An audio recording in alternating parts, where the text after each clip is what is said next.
औज़ु बिल्लाहि मिनश शैतानिर रजीम बिस्मिल्लाहिर्रहमानिर रहीम। अज़ीज़ तालिबात अस्सलाम वालेकुम। पिछले लेक्चर में हमने इस्लामियत इलेक्टिव सेकंड ईयर में रुकू नंबर 9 का तर्जुमा किया था। अब रुकू नंबर 9 की हम पार्ट 2 में तफसीर देखेंगे। गाय ज़िबा करने के हवाले से अल्लाह ताला ने वाक़या बयान किया था कि अब उसमें एक आदमी कत्ल कर दिया और फिर इसका इल्ज़ाम एक दूसरे पर लगाने लगे, तो अल्लाह ने उसको कत्ल को ज़ाहिर करना था, कहा जिसे तुम छुपाते थे, और गाय ज़िबा करने का हुक्म दिया। मरने वाले का कहा एक टुकड़ा लेके मकतूल के जिस्म पर लगाओ, वो लगाया तो वो इसी तरह से ज़िंदा हो गया। अब अल्लाह यहाँ बैक वक्त दो करिश्मे दिखा रहा है, अपनी निशानियाँ दिखा रहा है। एक तो जो गाय की अज़मत और तक़द्दुस था उसके हवाले से कारी ज़रब लगाई थी,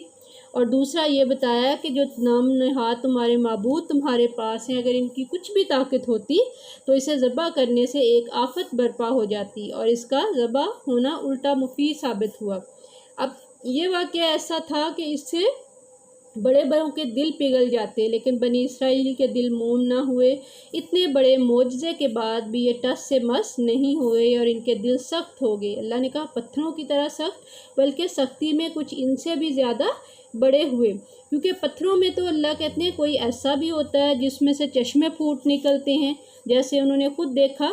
कि पत्थर से असा मारा गया तो 12 चश्मे उसमें से फूट पड़े, और कोई पत्थर जो है वो खुदा के खौफ से लर्ज़ कर गिर जाता है, बाज़ इसमें से फट जाते हैं। कोहे तूर पर अल्लाह ने तजल्ली फरमाई तो कैसे तूर पहाड़ जो है वो रेज़ा रेज़ा हो गया, मूसा अलैहिस्सलाम गिर पड़े। लेकिन ये इंसान है और इनकी बातों का किसी किस्म का अल्लाह की बातों का इन पे असर नहीं हुआ।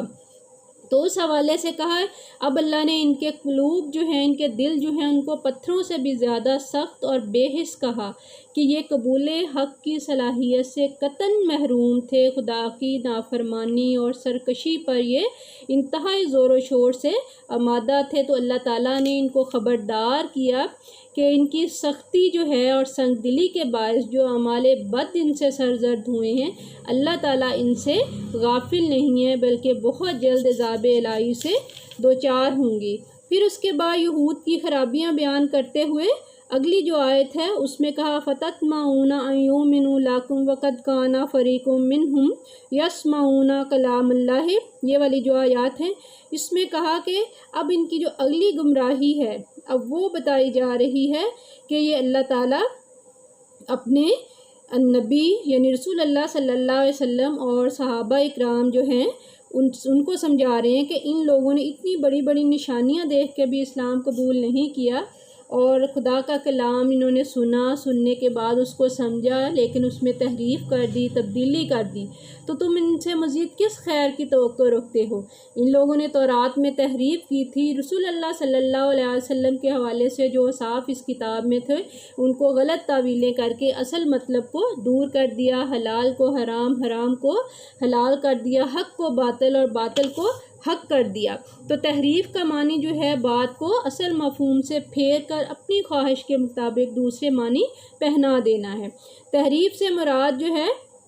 कलाम इलाही का बदलना। अब ये तगय्युर व तबद्दुल जो है मानवी लिहाज से भी इन्होंने किया और इन्होंने फिर लफ्ज़ी लिहाज से भी किया, तो दोनों तरह से गर्ज अल्लाह ताला से डर और खौफ इनको महसूस नहीं हुआ और धड़ल्ले से ये काम करते रहे। फिर उसके बाद अगली आयत जो है इनके नफाक के हवाले से बयान कर दी कि यहूद जब मुसलमानों से मिलते हैं तो कहते हैं हम भी मुसलमान हैं और रसूल अल्लाह सल्लल्लाहु अलैहि वसल्लम को अल्लाह का नबी मानते हैं, लेकिन जब अपने यहूद से मिलते हैं तो कहते हैं ए बेवकूफ़ो, मुसलमानों को वो बातें ना बताओ जो हमारी तौरात में मोहम्मद रसूल अल्लाह सल्लल्लाहु अलैहि वसल्लम की नबूवत के बारे में लिखी हुई हैं, वरना क़यामत के दिन मुसलमान इन बातों को अल्लाह के दरबार में हमारे ख़िलाफ़ बतौर दलील और हुज्जत के पेश करेंगे और कहेंगे ए अल्लाह, ये लोग मोहम्मद मुस्तफ़ा सल्लल्लाहु अलैहि वसल्लम की सच्चाई को खूब जानते थे मगर फिर भी ये काफिर ही रहे। तो मगर क्या ये लोग इतना भी नहीं जानते? अल्लाह कहता है कि अल्लाह को सब मालूम है, जो कुछ ये छुपाते हैं या जो कुछ ये जाहिर करते हैं। तो इस लिहाज से अब अल्लाह इन को वार्न कर रहा है कि बज़ाहिर तो तुम ये सारा कुछ छुपा रहे हो या तुमने जो चेंज कर लिया, फॉर एग्ज़ाम्पल ज़िना के हवाले से जो थी उसमें इन्होंने अपनी मर्ज़ी से चीज़ चेंज किया, या फिर आगे नेक्स्ट जो है ظاہر اور باطن کے جو ان کا کریکٹر آ رہا ہے اس حوالے سے کہ کبھی آپ کے پاس جاتے ہیں کہتے ہیں ہم ایمان لائے، خلوت میں آتے ہیں تو منصبہ کرتے ہیں، یہ ساری چیزیں جو ہیں اللہ تعالیٰ کہتے ہیں یہ یہود کا خواص ہے، یعنی ان کے علماء کا یہاں اللہ تذکرہ کر رہے ہیں کہ یہ حق فروش ہیں اور دنیاوی فائدوں کے لیے یہ کتاب اللہ میں ایسی تحریفیں کر رہے ہیں، اپنی طرف سے باتیں گھڑ رہے ہیں کہ انہیں کتاب اللہ کی طرح واجب العمل بتلائیں، اور آگے سے پھر ان کی جاہل عوام جو ہے وہ فوراً اس کو مان بھی لیتے، اس پر یقین بھی کر لیتے۔ تو اس بیس پہ اللہ تعالیٰ نے کہا اب ان کے لیے ہلاکت اور تباہی ہے جو کتاب کو خود اپنے ہاتھوں سے لکھتے ہیں اور یہ من گڑت عقائد کو خدا کی طرف منسوب کر رہے ہیں، یہ دھندا محض اس لیے کر رہے ہیں تاکہ اپنے عوام اور صاحب ثروت لوگوں سے قلیل معاوضہ لے سکیں۔ ان کا یہ جرم اس قدر سنگین ہے کہ انہوں نے دنیاوی فائدہ تو حاصل کر لیا، لیکن وہ دنیاوی فائدہ کیسا ہے؟ وہ انتہائی کثیر ہے، عارضی ہے اور آخرت کے مقابلے میں بالکل حقیر ہے اور اس کی کوئی وقت نہیں ہے آخرت کے سامنے۔ پھر اس کے بعد جو لاسٹ ہے کیسے کہا کہ دوزخ کی آگ جو ہے وہ ہمیں چند دنوں کے لیے صرف چھوئے گی، خام خیالی میں مبتلا تھے، ہم تو جنت کے ٹھیکیدار ہیں، اگر ہمیں جہنم میں اول تو ہم جائیں گے نہیں، یہ کہتے تھے ہم انبیاء زادے ہیں، ہم اللہ کے لاڈلے ہیں، چہیتے ہیں، اول تو ہم جائیں گے نہیں، لیکن اگر ہم جہنم میں گئے بھی تو 7 دن یا زیادہ سے زیادہ 40 دن جائیں گے، اس کے بعد ہمیں جہنم سے نکال لیا جائے گا۔ اس پر قرآن حکیم نے کہا کیا تم نے اللہ سے ایسا کوئی معاہدہ لیا ہے یا پھر اللہ کی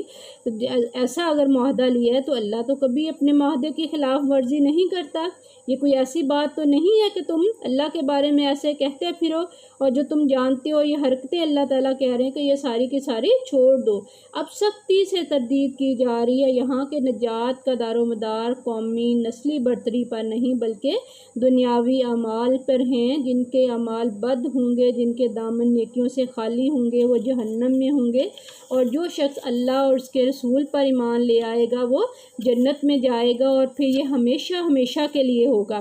جو جہنم میں جائے گا جس کا ٹھکانہ جہنم ہوگا وہ بھی ہمیشہ اس میں رہے گا، لیکن جو اس کے برعکس وہ شخص جس کا عقیدہ صحیح ہے، جس نے عمل صالحہ سے خود کو آراستہ کیا تھا، وہ جنت کا حقدار ٹھہرے گا اور وہ دائمی طور پر لازوال نعمتوں سے لطف اندوز ہوگا۔ تو یہ ہے اصحاب نار اور اصحاب جنہ، یہ نہیں ہے کہ اپنی مرضی سے انسان جو ہے اپنے اعمال بھی کرے، دنیا میں بھی اللہ کے اگینسٹ جائے اور آخرت میں بھی اپنی مرضی سے وہ یہ ساری چیزیں سر انجام دیتے رہیں۔ تو اس حوالے سے سختی سے اللہ تعالیٰ یہاں اس کی تردید کر رہے ہیں۔ تو اللہ تعالیٰ ہمیں